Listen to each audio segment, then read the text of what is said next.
حضرت بلال رضی اللہ تعالیٰ، حضرت بلال آئے جناب عمر سے ملنے.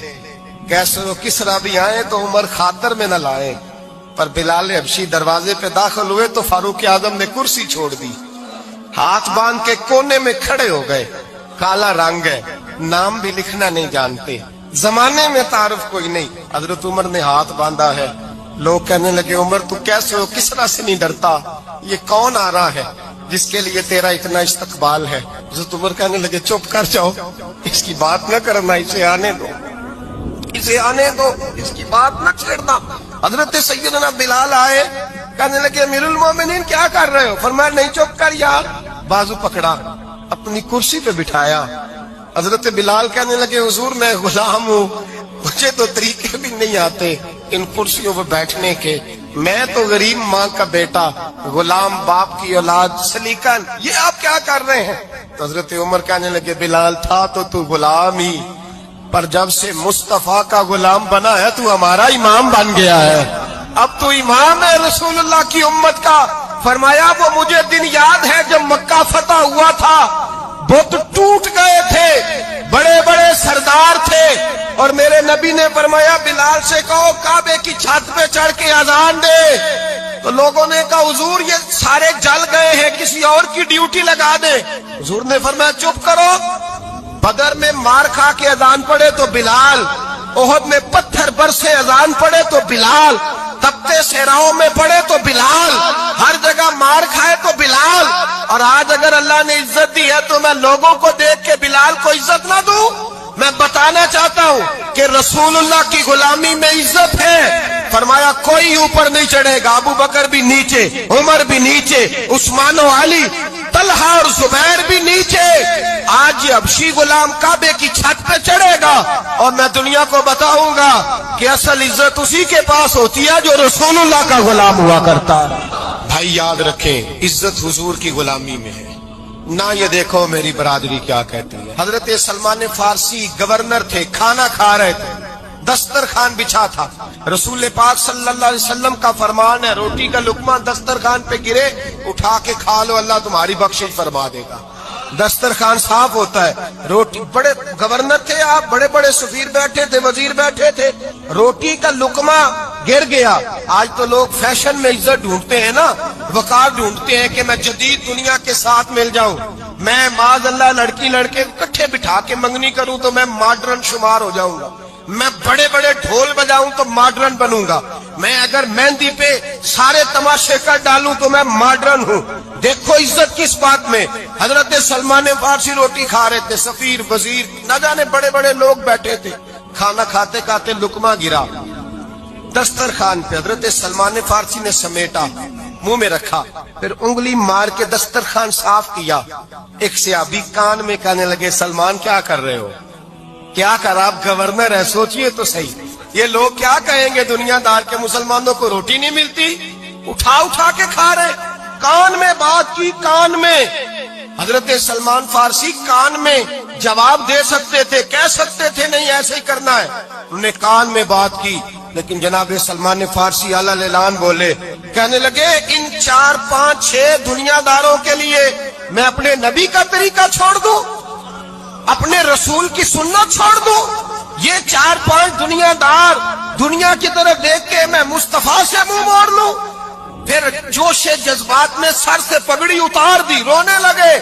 آپ فرمانے لگے میں مدینے کے بازاروں میں کھجوریں اتارتا تھا، نوکریاں کرتا تھا، یہ جو میرے سر پر عزت کے بال ہیں یہ محمد عربی کے اگائے ہوئے ہیں، رسول اللہ کے اگائے ہوئے ہیں. امیر المومنین حضرت جناب سیدنا عمر فاروق رضی اللہ تعالیٰ عنہ رات گھر میں تھے تو رونے لگے، بڑی دیر تک روتے رہے. والدہ اٹھی تو صاحبزادے سے کہنے لگی پتہ کرو تمہارے باپ کو کیا مسئلہ ہے. شہزادے آئے، کہنے لگے امیر المومنین والد گرامی کیا ہوا؟ تو حضرت عمر فاروق کہنے لگے بیٹا اپنی اماں کو بلاؤ.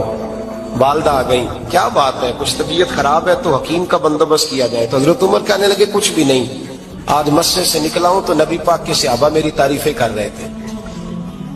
یہ حضرت فاروق اعظم کے وصال کے قریب کے دن ہے. تعریف ایک تو حضرت یہ رونے کی بات ہے کہ خوش ہونے کی؟ آپ فرمانے لگے نہیں، سوچتا ہوں باہر تو میں اچھا رہا ہوں، پتہ نہیں گھر میں ہی کوئی زیادتی نہ ہو گئی ہو، پتہ نہیں تمہارے ساتھ بھی میرے معاملات ٹھیک تھے کہ نہیں، صحابہ تو تعریف کرتے ہیں، رو رہا ہوں تمہاری وجہ سے نہ الجھ جاؤں، بیوی ہی نہ کہے میرا حق ہی ادا نہیں کیا۔ یہ لفظ کہتے کہتے پہاڑ ہے یہ شخص، کیسر و کسرا کانپتے ہیں۔ حضرت عمر رو پڑے، بی بی سے کہنے لگے مجھے اللہ کی رضا کے لیے معاف نہیں کر دیتی؟ میرے اوپر بوجھ تھا امت کا، میں ساری رات مدینے کی گلیوں میں پھرتا تھا، دن سارا مسجد میں گزرتا تھا، میں تجھے وقت نہیں دے پایا، معاف نہیں کر دیتی؟ تو زوجہ کہنے لگی نہیں عمر، میں نے بھی زندگی میں اپنا کوئی سکھ چین نہیں دیکھا، کوئی چاؤ پورا نہیں کیا، میں کیسے معاف کر دوں؟ میں نہیں معاف کرتی۔ حضرت عمر زمین پہ بیٹھ گئے، رونے لگے، کہنے لگے چل معاف کر دے۔ کہنے لگے ایک وعدہ کرو، قیامت کے دن رب کریم کی بارگاہ میں میری سفارش کرو گے؟ اللہ کی بارگاہ میں عرض کرو گے کہ اللہ اچھی تھی، مجھے کپڑے دھو کے دیتی تھی، روٹی پکا کے دیتی تھی، میری عزت کی محافظ تھی؟ جناب عمر کہنے لگے تیرے ساتھ وعدہ ہے، رب اپنے فضل سے عمر کو جنت دے گا تو عمر تجھے جنت میں ساتھ لے کر کے جائے گا۔ بخاری شریف میں حدیث ہے، قاضی ایاز مالکی رحمۃ اللہ علیہ نے بڑی تفصیل سے لکھی ہے، راوی حضرت انس بن مالک ہیں۔ ایک بندہ بڑی دور سے آیا نبی پاک صلی اللہ علیہ وسلم کی زیارت کے لیے، بڑی دور سے۔ عرب کے جو سردار ہوتے تھے ان کے بڑے ناز نخرے ہوتے تھے، وہ خیر آج بھی ہیں، پروٹوکول کا ماحول آج بھی، یعنی وزیر صاحب کے آگے دو چار گاڑیاں نہ ہوں تو ان کو مزہ ہی نہیں آتا، پولیس والے آگے پیچھے بھاگیں تو، حالانکہ ان کو نہیں پتا کہ جو پولیس والے آگے پیچھے بھاگ رہے ہیں نا، یہ حکومت بدلی تو گرفتار کرنے بھی انہوں نے آنا ہے، لیکن وہ بڑا مزہ آتا ہے جب لوگ گاڑی کے پیچھے بھاگتے ہیں۔ کیا بات ہے جناب، بڑی بات۔ اور ہماری طبیعتوں میں پتہ نہیں کون سی، تو نبی پاک صلی اللہ علیہ وسلم کی خدمت میں وہ شخص بڑی دور سے آیا، تو عرب کے بادشاہوں کا مزاج تھا، پروٹوکول بڑا چاہتے تھے، ان کا تو یہ طریقہ تھا کہ حکمرانی کرنی ہے جیسے بھی ہو۔ اگر کسی غلام نے دھوپ میں بندھا رہ گیا، اونٹ اور چھاؤں میں نہیں باندھا تو دھرے مارتے تھے، اور اگر اس نے کھول کے باندھ دیا تو پھر بھی مارتے تھے، کہتے تھے اتنا سیانہ ہو گیا تو نے پوچھا ہی نہیں، خود بخود ہی باندھ دیا۔ وہ شخص حضور کی بارگاہ میں آیا، اور بہت سارے لوگوں کے پاس کیونکہ وہ جاتا تھا اپنے سربراہ کا پیغام لے کے، تو وہ کانپ رہا ہے جب حضور کی بارگاہ میں گیا، ڈر رہا ہے۔ اب ذرا بات کو سمجھنا، نبی پاک صلی اللہ علیہ وسلم نے اس سے فرمایا کیوں ڈرتے ہو؟ سادہ آدمی ہے، دیہاتی ہے، بدو ہے۔ اللہ کے رسول نے تھپکی دی، کیوں ڈرتے ہو؟ تو کہتے حضور مجھے آداب نہیں آتے اور مجھے ڈر آتا ہے، کوئی بات اگر ایسی ہو گئی، آپ مدینے کی حکومت کے سربراہ ہیں، تو کہیں آپ ناراض نہ ہو جائیں۔ حضرت انس بن مالک فرماتے ہیں بات کہاں کی تھی، پہنچ کہاں گئی؟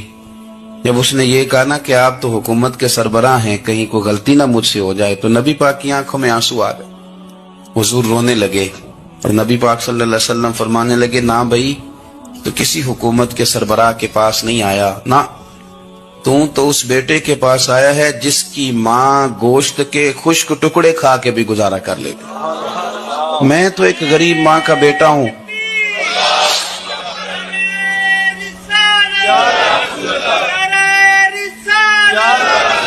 بھائی اگر آپ کا یہ ذوق بن جائے، دیکھو نا آج تو لوگ بھول جاتے ہیں نا، کپڑے بدل لیتے ہیں تو وہ سمجھتے ہیں کہ شاید سارا کچھ ہی بدل گیا، یعنی گاؤں سے آ کر پڑھنے والے بھول ہی گئے ہیں کہ کس کی ماں نے کتنا زیور بیچا تھا۔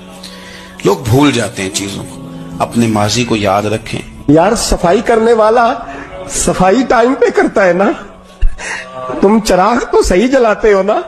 مجھے بتاؤ آنے والوں، یہ تو بتاؤ شہر مدینہ کیسا ہے، اور سر ان کے قدموں میں رکھ کر جھک کر جینا کیسا؟